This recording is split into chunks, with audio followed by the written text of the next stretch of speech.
hello' friends good morning মোৰ mini ব্লগলৈ আপোনালোকক স্বাগতম জনাইছোঁ আৰু এফালে মই এতিয়া ৰেডি হৈ লৈছোঁ এফালে যাবলৈ মানে আজি হৈছে সৰস্বতী পূজা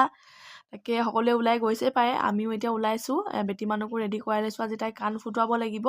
সৰস্বতী পূজাত কাণ ফুটোৱাৰ নিয়ম আৰু তাকে এয়া ধুনীয়াকৈ সোণৰ কাণফুলি এযোৰ আছে এযোৰ বনাই থৈছিলোঁ আগতে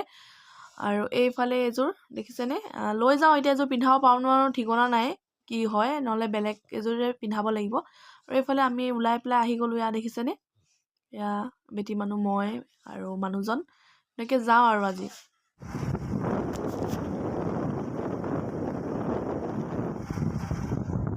আৰু এইফালে প্ৰথমতে এতিয়া এফালে আহিছোঁ এতিয়া কাণ নুফুটাওঁ বেটি মানুহ দুটামান কাম আছে তাৰপিছতহে বেটি মানুহ কাণ ফুটোৱা একেবাৰে ঘৰলৈ যাম আৰু এইফালে দেখিছেনে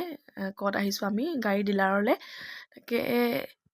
সপোনৰ গাড়ীখন লৈ যাওঁ বুলি ভাবিছোঁ মানে মনততো বহুত সপোনেই থাকে বাৰু কিন্তু সকলোবিলাক সপোন পূৰণ নহয় কিন্তু কিছুমান সপোন কেতিয়াবা পূৰণ হৈ যায় আৰু তাকে আজি এয়া আমাৰ আংকুলটো আহিলে এয়া কথা পাতি আছে বাজেটো মিলাই আছে সকলোবিলাক এতিয়া ফাইনেল হৈ গ'ল কথা বতৰা পাতি আজি বোলো গাড়ীখন বুকিং কৰি থৈ যাওঁ আৰু 2 এদিনতে গাড়ীখন লৈ যাম কি গাড়ী লৈছোঁ কি নাই সকলোবিলাক আপোনালোকে গম পাই থাকিব মোৰ ভিডিঅ'টো চাই থাকিলে আৰু যিহেতু সৰু মানুহ সৰু সপোনেই ইমান বৰ বিশেষ দামী গাড়ীও লোৱা নাই আৰু এইফালে এতিয়া যিহেতু সকলোবিলাক বুকিং হৈ গ'ল ভোকো লাগিছে এফালে আহিছোঁ এতিয়া কিবা এটা খাওঁ বুলি দেখিছেনে হোটেল এখন সোমাইছোঁ এইফালে বেটি মানুহকো ধুনীয়াকৈ বহাই ল'লোঁ এইফালে ভাত লৈছোঁ মই ব্ৰইলাৰ মাংস এইফালে মানুহজনে গাহৰি মাংস লৈছে বেটি মানুহ অকল দাইল দি পেলাই অকণমান খুৱাই দিছোঁ তো দিনটো তাইও একো খোৱা নাই ন আমাৰ লগতে সেইকাৰণে এতিয়া খুৱাই লৈছোঁ আৰু এইফালে খাই বৈ পেলাই আহি গ'লোঁ কাণ ফুটাবৰ কাৰণে সোণাৰী দোকানলৈ দেখিছেনে বেটি মানুহ শুই থাকিলে বাৰু দেই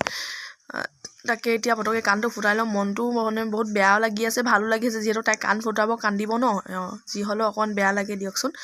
আৰু এইফালে আৰু এজনী ছোৱালী আছে প্ৰথমতে তাইকে ফুটুৱাই ল'ব তাৰপিছত আমাৰজনীক ফুটাম আৰু এইফালে দেখিছেনে ফুটোৱা হৈ গ'ল ফুটোৱাখিনি ভিডিঅ' কৰা নহ'ল যিহেতু তাইক ধৰি থাকিব লগা হৈছে খুব কান্দিলে তাই আৰু চকলেট এটা কিনি দিছে বাপেকে আৰু কাণ ফুটোৱাৰ কাৰণে তাইক দেখিছেনে কিমান ধুনীয়া লাগিছে আৰু এইফালে এতিয়া সোণাৰী দাদাক পইচা চইচা দিলোঁ আৰু সকলোবিলাক হৈ গ'ল আৰু এতিয়া ঘৰলৈ আহি আছোঁ আৰু যিহেতু যাওঁতে সৰস্বতী পূজা ন আজি যাওঁতে সেৱা কৰিবলৈ নহ'ল আহি পেলাই এনেকৈ সৰস্বতী মাক দৰ্শন কৰি এতিয়া ঘৰলৈ যাওঁ দেখিছেনে ঘৰত বাৰু পূজা কৰা হ'ল